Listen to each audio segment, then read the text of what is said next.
이러시기를 내 은혜가 내게 족하도다. 이는 내 능력이 약한 데서 온전하여 짐이라 하신지라. 그러므로 도리어 크게 기뻐함으로 나의 여러 약한 것들에 대하여 자랑하리니 이는 그리스도의 능력이 내게 머물게 하려 함이라. 그러므로 내가 그리스도를 위하여 약한 것들과 능욕과 궁핍과 박해와 곤고를 기뻐하느니 이는 내가 약한 그때에 강함이라. 내가 어리석은 자가 되었으나 너희가 억지로 시킨 것이니 나는 너희에게 칭찬을 받아야 마땅하도다. 내가 아무것도 아니나 지극히 크다는 사도들보다 조금도 부족하지 아니하니라. 사도의 표가 된 것은 내가 너희 가운데서 모든 참음과 표적과 기사와 능력을 행한 것이라. 내 자신이 너희에게 폐를 끼치지 아니한 일밖에 다른 교회보다 부족하게 한 것이 무엇이 있느냐. 너희는 나의 이 공평하지 못한 것을 용서하라. 아멘. 자, 이제 저를 보시기 바랍니다. 오늘 저는 성경 본문은 거의 이제 맨 마지막에만 언급하고 그리고 저의 어떤 생각을 전하고자 합니다. 마을의 주민의 일원으로서 또 목사로서 살아간다는 것은 어떤 것이 정의로운 것이고 어떻게 하는 것이 주님을 기쁘시게 하는 것일까 고민이 됩니다.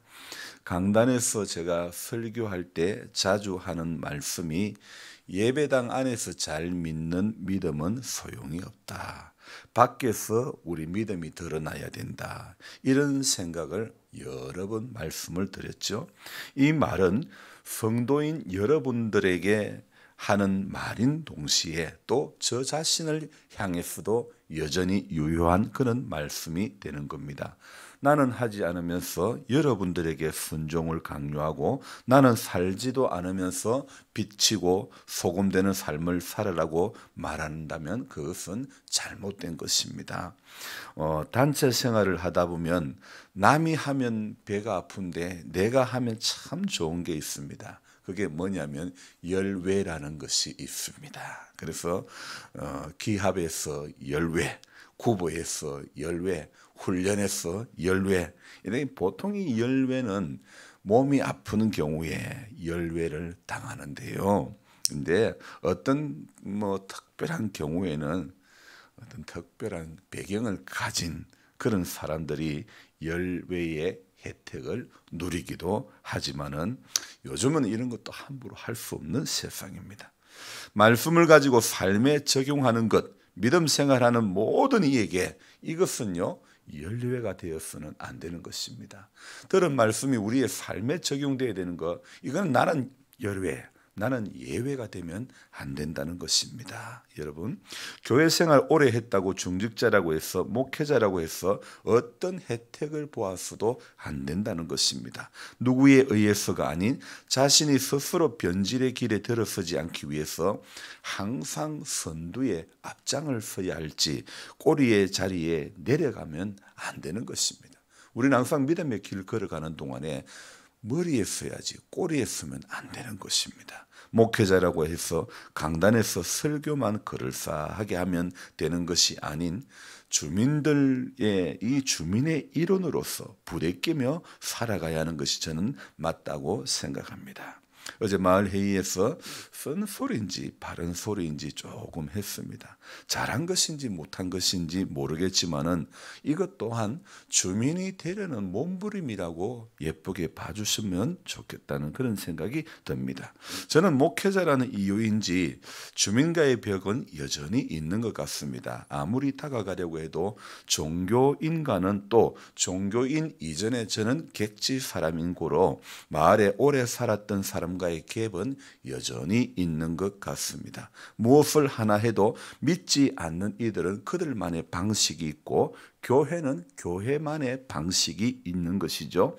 각자의 방식이, 각자의 지향하는 가치가 다른데 그 가운데서 교회는 교회만의 길을 걸어가고 마을은 마을만의 길을 걸어간다면 이것 또한 바람직한 것은 아니라고 생각이 되어집니다. 그래서 마을은 마을의 길을 걸어간다 할지라도 다른 말로 하면 세상은 세상이 가는 길로 걸어간다고 할지라도 우리는 우리 신앙만 가지고 살아가면 된다. 이게 맞는 말일까요? 틀린 말일까요? 우리는 뭐 세상이 이래 가든 저래 가든 우리는 우리 신앙만 가지고 가면 되나요? 어떻습니까? 저는 생각하는 게 이런 것입니다.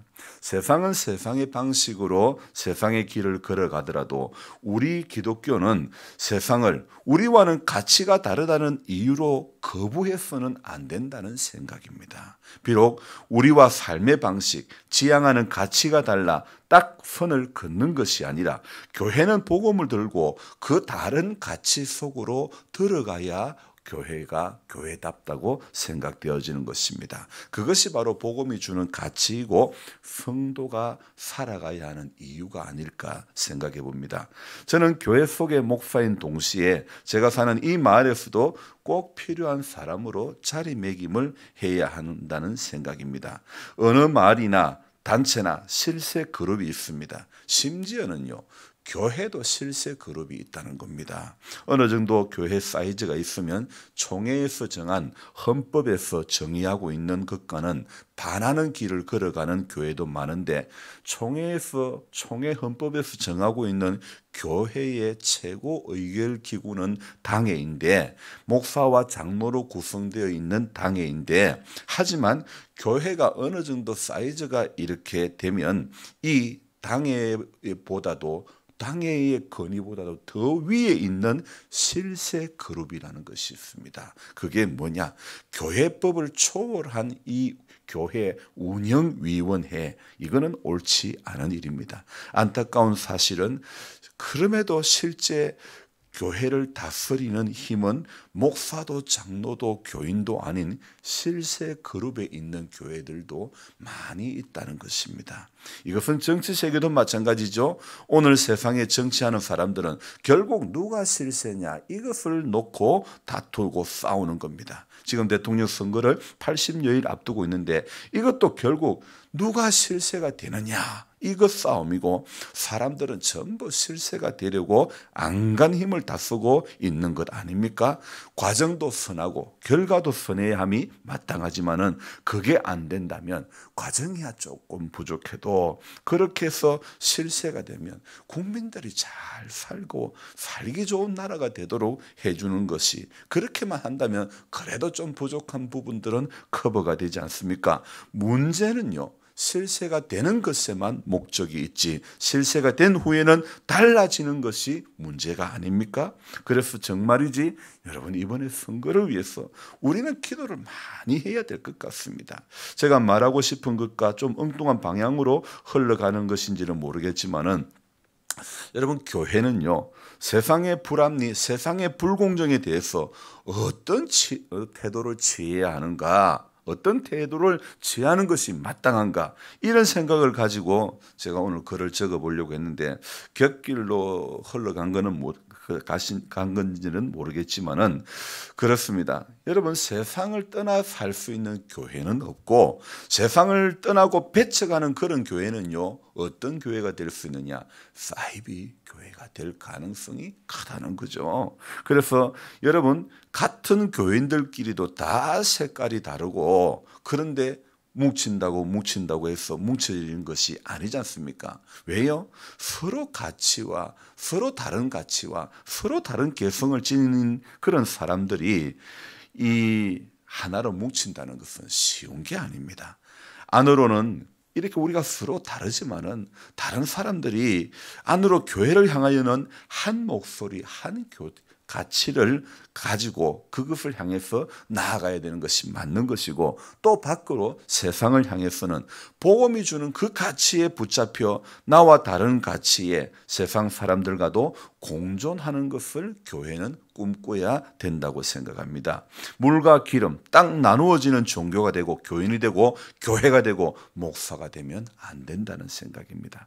정말 필요한 것은요. 나와 다른 가치, 세상의 어떤 다른 세상 속에서의 성도로서의 자리매김, 이것이 굉장히 중요하다고 생각합니다. 그래서 가치가 다르고 가는 길이 다르기 때문에 배척하고 그냥 우리는 너들하고 길이 달라 이렇게 생각. 그래서 나는 내 갈 길 갈고 너는 너 갈 길 갈고, 이것이 아닌 다름 속에서 가치의 길을 걸어가는 사람이 오늘 신앙인이라는 겁니다. 세상은 분명히 우리와 사고가 다릅니다. 가치관이 다릅니다. 소망이 다릅니다. 그러나 그 다름 속에서 우리는 가치의 이유를 가지고 붙들고 공존해 나가야 되는 것이 오늘 교인들의 삶의 이유라는 것입니다. 평택 지제교회를 시무하는 이금석이라는 목사님께서 이 교회의 지제교회에 22년간을 시무를 하고 며칠 전에 이제 글을 이렇게 적었습니다. 22년간 시무했던 교회를 내려놓으며, 이런 제목으로 글을 적었는데 제가 한번 읽어드리겠습니다. 쉽지 않은 결정이었습니다. 주변에서는 다들 미쳤다 생각합니다. 60여억 원의 교회 재산을 놔두고 땡전 한 푼 없이 비닐하우스에서 시작하다니, 이런 미친 인생사 공술의 공수거, 주님의 교회인이 내가 주인이 아닌걸 연말 정책당회 때 장로님들에게 통보했다. 22년 동안이나 해서 미안하다고. 결국 난리. 돌이킬 수 없는 나는 새로 거듭나야 합니다. 기도해 주시라고요. 구제와 선교의 공동체를 위한 새로운 도약을 위해서요. 이 목사님은요, 이 교인 세 분이 전부였던 교회를 22년 전에 할 일을 찾아서 집 없는 사람에게 집 7채를 지어드리고, 교회 리모델링도 4번이나 하고, 그리고 생명을 살리는 일에 눈을 뜨고는 인도와 중국의 고아원과 신학교를 세우고 선교사님들과 이렇게 협력 사역을 쭉 해오던 중에 신학교 교재의 긴급성을 깨닫고 성경 연구와 또 제자 훈련과 그리고 신학 연구에 관한 그런 교재를요, A4지 1500장 분량의 이렇게 페이지를 약 3년여간에 거쳐서 이렇게 만들고, 또 우여곡절 끝에 중국어로 이것을 다 번역을 하고, 영어로는 번역을 하다가 금전적인 이유로 중단해서 못했지만은, 그러던 와중에 안성의 원곡면 반제리의 산중턱에 465평의 이 땅을 헐값에 사게 되었고, 그곳에 이 목사님께서는 선교사님들의 숙소와 목회자들이 거할 40실의 처소를 그렇게 예배당과 숙소, 그리고 카페와 레스토랑, 이런 어떤 쉼터를 이제 건립을 하려고 꿈을 꾸고 있습니다.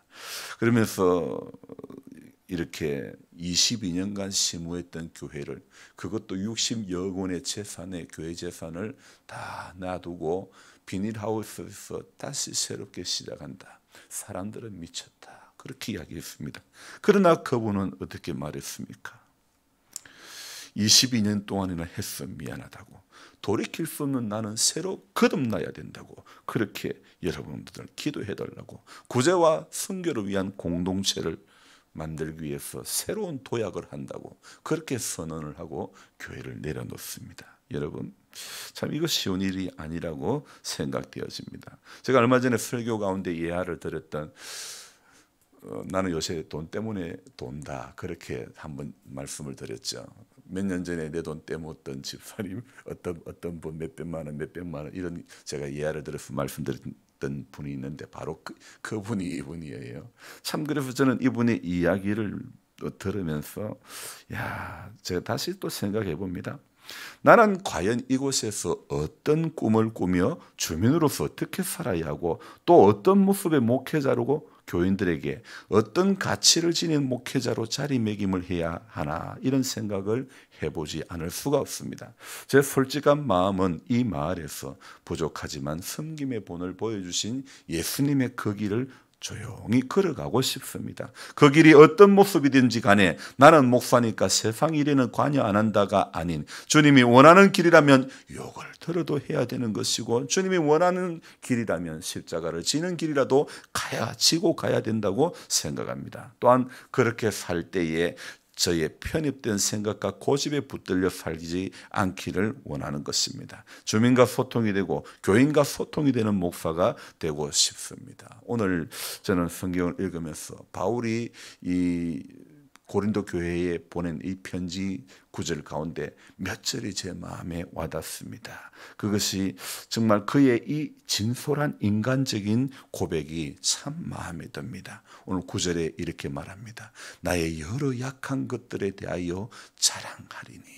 그는 몸에 가시가 있었습니다. 그러나 그는 복음을 전하는 사도의 길을 걸어가면서 나는 나의 몸의 여러 약한 것들에 대하여 자랑하리니. 그렇게 이야기하고 있습니다. 그리고 그는 10절에 이렇게 이야기하고 있습니다. 이는 내가 약한 그때에 강함이라. 바울은 약할 때 강함 대신 하나님의 은혜를 체험했던 사람입니다. 저와 여러분들도 우리는 약하지만은 약해서 부족해서 어려워서 힘들어서 안 돼서 새벽에 주님 앞에 나오는 이 시간이 우리 인생의 가장 강함이라는 것을 경험하는 그런 이 새벽이 되시기를 주님의 이름으로 부탁합니다. 그리고 13절에 저는 이 말씀 속에서 오늘 아주 또 많은 충격을 받았습니다. 너희는 나의 이 공평하지 못한 것을 용서하라. 사도로서 바울은요 고린도 교회에게 이렇게 편지를 하죠. 너희는 나의 이 공평하지 못한 것을 용서하라. 바울의 솔직한 진솔한 이 마음, 사도지만은 저도 목사지만은 저도 부족한 것이 많아요. 여러분 우리 성도로서 살아가지만 이 땅에 완전한 사람 누가 있습니까? 부족한 것이 전부 많은 사람입니다. 바울은 고린도 교회를 향해서 나의 이 공평하지 못한 것을 용서하라. 참 진솔한 그의 고백, 참 저는 이것이 오늘 보여야 할 리더의 모습이 아닐까 생각해 봅니다. 억지로 부족을 덮는다 해서 덮어지는 것이 아니라 솔직한 고백들. 어떤 분은 그럴 것입니다. 목사님 교회 일이나 열심히 하세요. 교회 일, 세상 일 딱 나누는 것이 제게는 참 이상합니다.